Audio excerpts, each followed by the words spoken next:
আসসালামু আলাইকুম।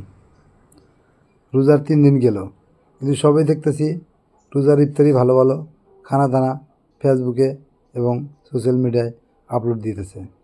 এমনও লোক আছে যারা শুধু এক গ্লাস পানি খায়া ইফতার ছাড়তেছে, আর যারা রোজায় রাখে নাই তারা ভালো ভালো ফলমূল খায়া রোজার ইফতারি ফেসবুকে এবং সোশ্যাল মিডিয়ায় দিচ্ছে।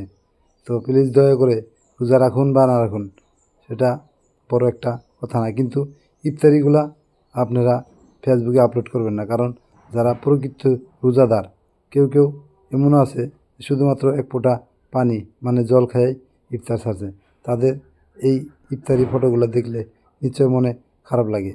তাই আপনারা দয়া করে ইফতারি ফেসবুকে বা সোশ্যাল মিডিয়ায় ছাড়বেন না। আর যারা রোজা রাখে না তারাই ভালো ভালো রোজার ব্যাপারে গল্প করেন। তো অত গল্প গুজব না করে চেষ্টা করুন আল্লাহর কাছে, আল্লাহর রাস্তায় যাতে রোজা রাখতে পারেন এবং 5 ওয়াক্ত নামাজ ভালোভাবে করতে পারেন। সমস্ত কাজ করেও রোজা রাখা যায়।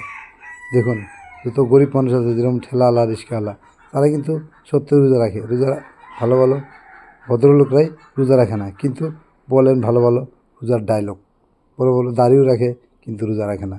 সেটা না করে রোজা রাখার চেষ্টা করুন এবং দয়া করে সোশ্যাল মিডিয়াতে ইফতারি আপলোড দেবেন না। ধন্যবাদ সবাইকে।